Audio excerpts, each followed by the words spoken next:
আসসালামু আলাইকুম। Welcome back to my channel. উচ্চশিক্ষার জন্য আপনি কেন বাংলাদেশ ছেড়ে ভারতের ইউনিভার্সিটিতে বা ভারতে লেখাপড়া করবেন সেটা নিয়ে আজকে কথা বলবো। যারা এখনো সাবস্ক্রাইব করে না অবশ্যই সাবস্ক্রাইব করে পাশেই থাকবেন। আজকের ভিডিওতে আমি আপনাদের সাথে ভারতের ইউনিভার্সিটিতে লেখাপড়ার কিছু সুযোগ সুবিধা নিয়ে আলোচনা করব। আন্তর্জাতিক মানের বিশ্ববিদ্যালয় এবং উন্নত মানের শিক্ষা ব্যবস্থা পাশাপাশি উন্নত মানের টেকনোলজি এবং উন্নত মানের ফ্যাসিলিটিস নিয়ে কিন্তু ইন্ডিয়ার প্রাইভেট বিশ্ববিদ্যালয়গুলো তৈরি। দ্বিতীয় কারণটি হচ্ছে ভেরিয়াস টাইপস অফ কোর্সেস। বাংলাদেশে এমন অনেক কোর্স পাওয়া যায় না যেগুলো আপনারা ইন্ডিয়াতে অনায়াসে পাবেন। যেমন আমি যদি আমার সাবজেক্টের কথাই বলি, আমি শেফের জন্য বাংলাদেশে কিন্তু কোনো ইউনিভার্সিটিতে কোনো সাবজেক্ট পাইনি, যার কারণে আমি বাধ্য হয়েই কিন্তু ইন্ডিয়াতে ভর্তি হয়েছি। এমন অনেক সাবজেক্ট আছে যেগুলো আপনারা বাংলাদেশে পাবেন না, সেগুলো ইন্ডিয়াতে অনায়াসে পেয়ে যাবেন। তৃতীয় কারণটি হচ্ছে সাশ্রয়ী ব্যয়। অনেকে ভাবে বাংলাদেশ ছেড়ে বাইরে পড়তে গেলে হয়তো বা খরচটা বেশি লাগে। হ্যাঁ, কিছু দেশে প্রচুর বেশি খরচ লাগে, কিন্তু সেখানে আপনারা সেরকম ইনকামও করতে পারেন, একটা আর্নিং সোর্সও আপনাদের হয়ে যায়। কিন্তু ভারতের ক্ষেত্রে আপনার সাধারণত কোনো আর্নিং সোর্স করতে পারবেন না। এখানে আপনাকে যদি ভর্তি হতে হয়, জাস্ট আপনি স্টুডেন্ট হিসেবেই ভর্তি হবেন। এখানে ব্যয়ের ক্ষেত্রে যে বিষয়টা বাংলাদেশের ইউনিভার্সিটির মতোই আপনার এখানে খরচ হবে, কিন্তু তুলনামূলক দেখা যায় যে বাংলাদেশি স্টুডেন্টদের জন্য তারা বিভিন্ন স্কলারশিপের ব্যবস্থা করে। যেমন অধিকাংশ ক্ষেত্রেই বাংলাদেশি স্টুডেন্টরা 45 থেকে 50, 55, 60% পর্যন্ত স্কলারশিপ পায়, যার কারণে প্রতি সেমিস্টারে তাদের কিন্তু অর্ধেক ফিস পেমেন্ট করতে হয়, তাতেই কিন্তু তাদের চলে যায়।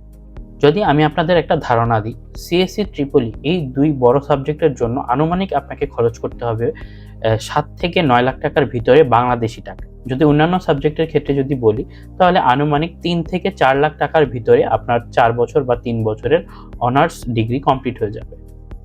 তারপরে হচ্ছে দুই দেশের সংস্কৃতি।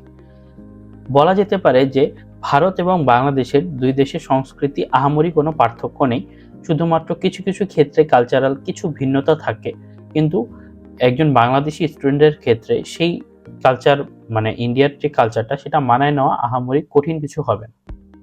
5 নম্বর কারণটি হচ্ছে ক্যারিয়ারের সুযোগ। ভারতের বিশ্ববিদ্যালয়গুলো চেষ্টা করে তাদের স্টুডেন্টদেরকে ভালো জায়গাতে তাদের ক্যারিয়ারগুলো সেট আপ করানোর জন্য। যেরকম লেখাপড়া থাকা অবস্থাতেই বিভিন্ন ব্র্যান্ড অথবা কোম্পানির সাথে তারা টাই আপ করার চেষ্টা করে, তারা প্লেসমেন্টের ব্যবস্থা করে। যে সকল স্টুডেন্টরা চায় চাকরিতে জয়েন করতে, মানে লেখাপড়া করতেই লাস্ট ইয়ারে এসে তারা কিন্তু চাকরির জন্য বসতে পারে, সেখানে আপনাকে ইন্টারভিউর মাধ্যমে কিন্তু আপনি চাকরি নিতে পারবেন। এবং ভারতের ক্ষেত্রে এটা কিন্তু অনেক বড় একটি সুযোগ যে স্টুডেন্টরা ইউনিভার্সিটি থেকেই কিন্তু চাকরি পাচ্ছে।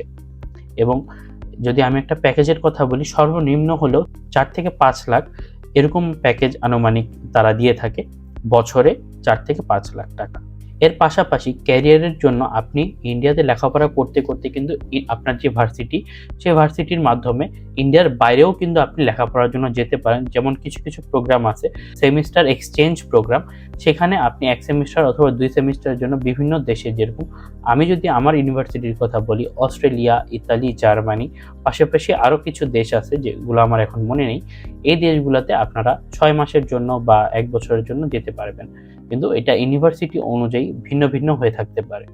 এবং এর পাশাপাশি ইন্টার্নশিপের জন্য আপনারা কিন্তু বিভিন্ন জায়গায় চুজ করতে পারেন, যেরকম দুবাই, মিডল ইস্টের অন্যান্য সকল দেশ, জার্মানি, অন্যান্য ইউএসের দেশগুলো, আপনারা সেখানে কিন্তু সেই সুযোগ অনুযায়ী প্রতি বছর একটু চেঞ্জ হয়। তো সেই চেঞ্জ অনুযায়ী এজেন্সি আমাদের ইউনিভার্সিটি থেকে প্রোভাইড করা হয়। আপনারা আপনাদের সাবজেক্ট ওয়াইজ যদি আপনাদের ইন্টার্নশিপ থেকে থাকে, তাহলে অবশ্যই কিন্তু আপনারা ইন্ডিয়ার বাইরে যেও ইন্টার্নশিপটি করতে পারেন। এরপর হচ্ছে ভৌগোলিক সুবিধা। বাংলাদেশের প্রতিবেশী দেশ ভারত হওয়াতে আমরা যে কোনো সময় যখন তখন কিন্তু আসা যাওয়া করতে পারবো। এরপর হচ্ছে অন্যান্য সংস্কৃতি সম্পর্কে জানা, যেরকম ইন্ডিয়ান ইউনিভার্সিটিগুলোতে পৃথিবীর বিভিন্ন দেশ থেকে কিন্তু স্টুডেন্টরা পড়তে আসে।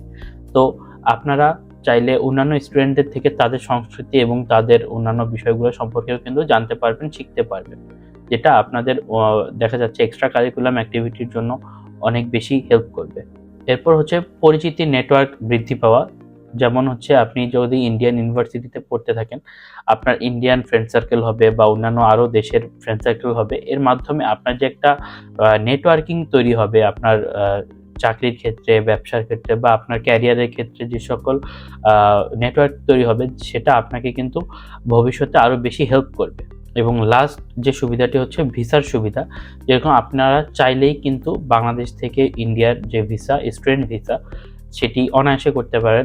দেখা যায় অনেকের ক্ষেত্রে যে 1 মাস 1.5 মাসের মতো সময় লাগে, কিন্তু যদি সব ডকুমেন্ট কাগজপত্র ঠিক থাকে তাহলে আনুমানিক 15 দিন থেকে 20 দিনের মধ্যেই কিন্তু ভিসা চলে আসে। ভিসা নিয়ে কিন্তু আহামরি কোনো সমস্যা হয় না, এবং ইন্ডিয়াতে যাওয়ার পর আপনার ভিসার মেয়াদ শেষ হলে ইউনিভার্সিটি কিন্তু আপনার ভিসা করে দেয়। সেখানে কিন্তু আপনাকে আর কোনো নতুন করে প্রসেসিং করতে হয় না। শুধুমাত্র ইউনিভার্সিটি যে সকল ডকুমেন্ট আপনার কাছে চাইবে সেগুলো দিয়েই কিন্তু আপনি নতুন করে আবার ভিসা এক্সটেন্ড করতে পারেন। তো এই ছিল আজকের ভিডিওতে। আশা করি আমার ভিডিওটি আপনাদের উপকারে লাগবে, আপনারা অনেক কিছু জানতে পারলেন। যারা এখনো সাবস্ক্রাইব করেনি, সাবস্ক্রাইব করে আমার চ্যানেলের পাশেই থাকুন। ধন্যবাদ সবাইকে।